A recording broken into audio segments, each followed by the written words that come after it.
Dan kalau mau implementasi blockchain masuk ke dalam industri properti, itu harus ada semua stakeholders di dalam properti industri yang setuju untuk memakai teknologi ini. Dan kita sangat percaya bahwa kalau sudah memakai teknologi ini bisa membantu untuk semua proses, untuk sertifikat itu semua bisa lebih efisien dan lebih cepat dan lebih transparan. Ya, itu mungkin mau menambah untuk apa yang Mas Ben udah sharing tadi. Dan ya harus ingat bahwa sukses untuk teknologi blockchain itu sangat dependent untuk community, industry players, regulators, pemerintah, semua harus ikut ke ekosistem itu, baru itu bisa muncul effectiveness-nya. Ya, Oke, thank you. Boleh kasih tepuk tangan buat. Ini sangat menarik ya Bapak Ibu ya, karena kalau kita lihat tadi bicara tentang community, bicara tentang ekosistem, tanpa disadari kita ini udah ada community, industri properti, praktisinya gitu, ekosistemnya pun juga ada gitu. Nah tadi saya tertarik dengan beberapa pemaparan dari Mas Wendy mengenai property tokenization atau real estate tokenization, yang dari project maupun dari single itu tokenization. Nah ini sangat menarik gitu. Saya membayangkan karena gini Bro Kai, karena ada agent kita ya itu udah mendapatkan komisi dari penjualan di metaverse. Jadi itu very interesting gitu. I mean, it might be big gitu. It's not my, tapi saya percaya is going to be big gitu. It's going to be apa ya, cepat atau lambat ini akan diimplementasikan dalam transaksi kita seperti itu. Nah, kalau bicara tentang real estate atau property tokenization tadi, Mas Wendy ya, kita kepikir misalkan kita ada satu proyek nih, ya, atau satu properti yang nilainya besar. Nah, daripada satu orang beli satu nilai properti yang besar ini mungkin dengan nilai yang besar ini susah, kita jualnya bisa kan dibikin token-token seperti itu kan. Jadi siapapun bisa beli. Pertanyaan saya, apakah hanya yang pembelinya ini hanya bisa dari satu negara atau dari all over the world bisa beli? Untuk transaksi, maksudnya untuk ini tokenization ini. Kalau kita misalnya ada satu project di Indonesia, di Bali lah, anggap kita ada satu project, kita tokenization, apakah bayarnya hanya bisa dari ekosistem yang ada di Indonesia atau community yang ada di Indonesia atau dari luar negeri juga bisa? Oke, pertanyaan asik. Kalau lihat dari perspektif teknologinya, sebetulnya untuk blockchain, untuk aset kripto itu nggak ada konsep untuk geography. Jadi semua orang bisa beli. Nah, itu untuk jawabnya harus balik ke peraturan yang ada di dalam negeri.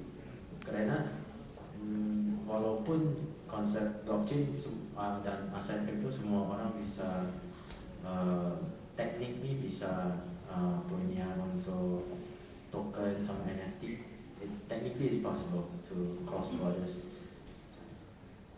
Tapi itu juga tergantung peraturan. Apa contohnya kalau di sini kita harus ngobrol dan sama pemerintah, apakah bisa gak untuk orang yang luar negeri gak punya sertifikat tanah langsung, tapi mereka bisa punya fractional ownership untuk properti itu, ya itu ya Something that might and will happen in the future ya. It can happen, tapi itu harus dari community yang lebih ke regulators. Oke. Nah, bagi teman-teman Bapak Ibu yang punya pertanyaan, boleh dipersiapkan pertanyaannya. Nanti kita akan buka. Nanti ada teman-teman panitia bisa minta tolong untuk siapkan mic-nya juga ya, supaya kita bisa ada tanya jawab. Boleh teman-teman panitia Mungkin ada mic yang bisa kita siapkan untuk yang bertanya. Oh, jangan dari Mas. Oke, boleh ada teman-teman yang mau bertanya? Oh, ada beberapa. Oke, mungkin siapa dari, yang ingin bertanya silakan. Oke. Ya. Perkenalkan diri ya Pak ya. Di belakang dulu. Oke, Yang silakan di belakang belakang dulu ya, dulu. Pak. Iya, boleh yang di belakang dulu. Perkenalkan diri dan silakan. Baik, selamat siang.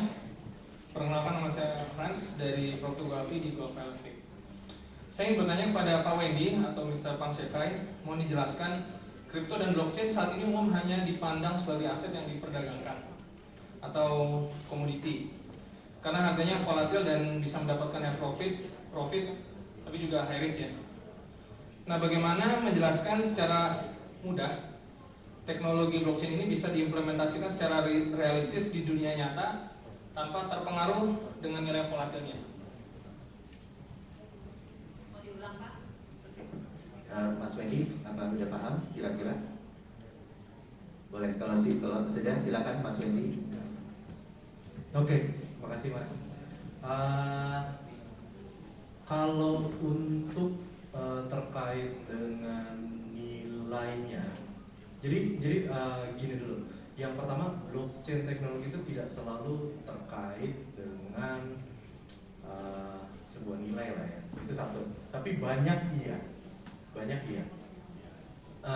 Kalau misal kita udah tahu bersama lah bahwa investasi di situ high risk, itu satu. Yang kedua, kita ada namanya stable coin sih. Nah, kalau misal nih kita tidak pengen punya resiko terlalu tinggi, sebenarnya ada namanya stable coin. Itu ini tips saja ya, tips. Ada namanya stable coin. Kita bisa alihin dulu ke situ sehingga nilainya aman. Nah, memang itu adalah satu tantangan di level project lah ya.